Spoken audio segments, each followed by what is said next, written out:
موعد إعلان الأهلي عن صفقة إمام عاشور. السلام عليكم ورحمة الله وبركاته. استقر مسؤول النادي الأهلي عن موعد الإعلان عن صفقة إمام عاشور لاعب ميتلاند الدنمارك والزمالك السابق ليكون أولى صفقات النادي الرسمية في الميركاتو والصيف 2023. موعد إعلان الأهلي عن الصفقة بشكل رسمي وتوقيت انضمام اللاعب لتدريبات النادي الأهلي من أجل التجهيز للموسم الجديد. قال مصدر من داخل النادي الأهلي إنه سوف يتم الإعلان عن التعاقد مع إمام عاشور بشكل رسمي عبر وسائل الإعلام اليوم أو الأحد، وسيكون عبر منصات النادي الرسمية. وأوضحت المصادر أن اللاعب التقط الصور التذكارية الخاصة بانضمامه إلى صفوف القلعة الحمراء، بالإضافة إلى تصوير الفيديو الخاص بتقديم الصفقة يوم الأربعاء الماضي قبل ساعات من لقاء القمة الذي أقيم أول أمس الخميس. وتم أنه من المقرر انضمام إمام عاشور إلى تدريبات الفريق عقب مواجهة المقاولون العرب، والتي سوف تقام الأحد على استاد عثمان أحمد عثمان في إطار مباراة الجولة 34 من الدوري المصري. وحصلت إدارة النادي الأهلي على توقيع إمام عاشور لمدة 5 سنوات قادما من ميتلاند الدنماركي، إذ دافع النادي الأهلي ما يقارب من 3 مليون دولار على أن يحصل إمام عاشور على راتب يصل ل 15 مليون جنيه في الموسم الواحد. وتعاقدت إدارة الأهلي مع إمام عاشور لتعويض رحيل حمدي فتحي بعد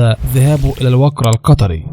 أول رد من الأهلي على مفاوضات أشرف بن شرقي. قالت مصادر صحفية من داخل النادي الأهلي وتحدثت عن حقيقة وجود مفاوضات مع المغربي أشرف بن شرقي لاعب الجزيرة الإماراتي والزمالك السابق. وقالت المصادر إن الأهلي لا يرفض فكرة التعاقد مع أشرف بن شرقي نهائيا بسبب حصوله على راتب ضخم يتخطى سقف التعاقدات في الأهلي. وأضافت المصادر أن أشرف بن شرقي لاعب كبير وإضافة لأي فريق لكنه خارج حسابات الأهلي، فاللاعب يتقاضى راتب سنوي يتخطى ل 2,500,000 دولار، ولدى الأهلي العديد من اللاعبين المميزين في ذلك المركز، ولن نتطرق لمفاوضات مع أشرف بن شرقي. نستهدف التعاقد مع رأس حرب أجنبي قوي وهي الرغبة الأولى للجهاز الفني في الوقت الحالي. بعد ارتباط الأهلي بضمه، رضا سليم يطلب الرحيل عن الجيش الملكي. قالت مصادر صحفية مغربية عن أن رضا سليم لاعب فريق الجيش الملكي المغربي قد طلب من إدارة ناديه السماح له بالرحيل خلال سوق الانتقالات الصيفي الجاري لخوض تجربة جديدة في مسيرته بعد انباء ارتباطه بالانتقال لصفوف الأهلي المصري. وقالت صحيفة سبورت إن رضا سليم قد تلقى عدة اتصالات من بعض الأندية العربية للظفر بخدماته في الميركاتو والصيفي، مما دفعه للتوجه إلى إدارة فريق الجيش الملكي بالمطالبة بالرحيل بعدما وصل له عرض